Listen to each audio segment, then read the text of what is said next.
it. The holidays are a time for celebration, but it can also be pretty stressful for some people. We may be gathering with loved ones, and oftentimes we find that we aren't in a cheerful mood this time of year. Joining us this morning is Eric Rittmeyer with more on how we can maybe combat these blues we may be feeling. Hey, Eric, it's always good to see you. How are you? Good morning, Danielle. I'm great. Thanks so much for having me back. I'm so glad you're here with us because, you know, we all love the holidays. It's a great time of year. But for some people, sometimes you really can't shake off the depression. I wouldn't necessarily say I'm not depressed, but my father recently passed away. It's a completely different holiday for me this year. I didn't expect to feel some of the feelings I feel. So what can I do and what can we do, right, to prepare ourselves for kind of a happier mindset this time of year?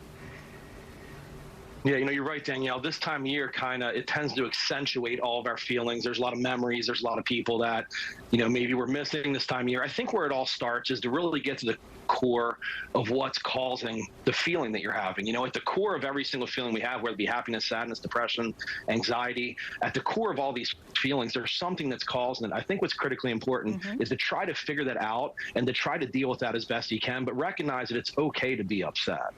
So how do we then, Eric, celebrate the holidays and honor their memories?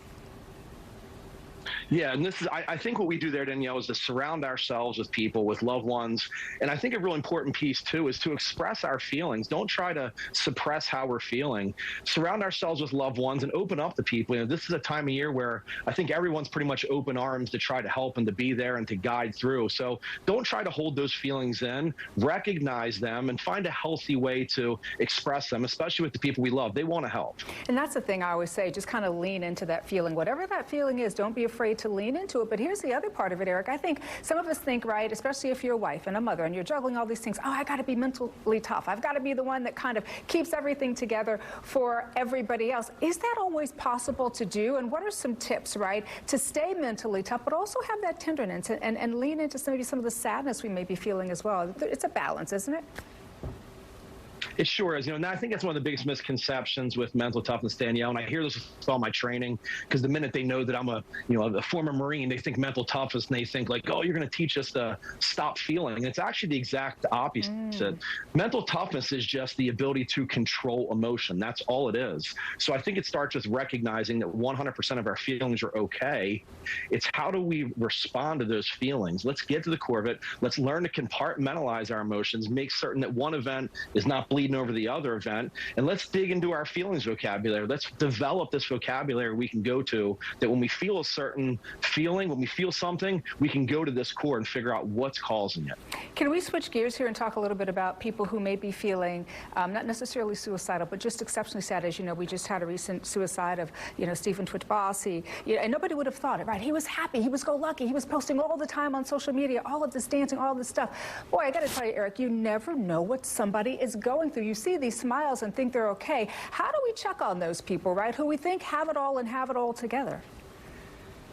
Yeah, and I'm still struggling from that story. I mean, every story you hear, you struggle with, but it's just heart-wrenching.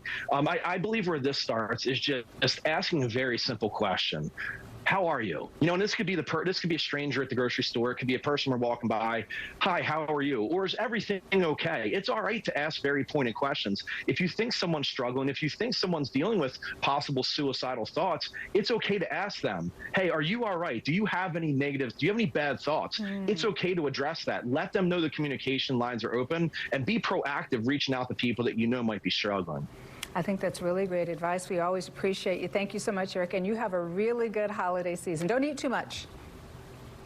Back at you, Danielle. Definitely eating too much. Thank you. Okay. I appreciate that. Despite my best advice. All right. Thank you. I am too. So he's not going to be alone in that. The concern. Yeah, but I'm going to eat what I want, and I'm with you on that. It's 9:13. A lot more coming up on Good Day Orlando this morning.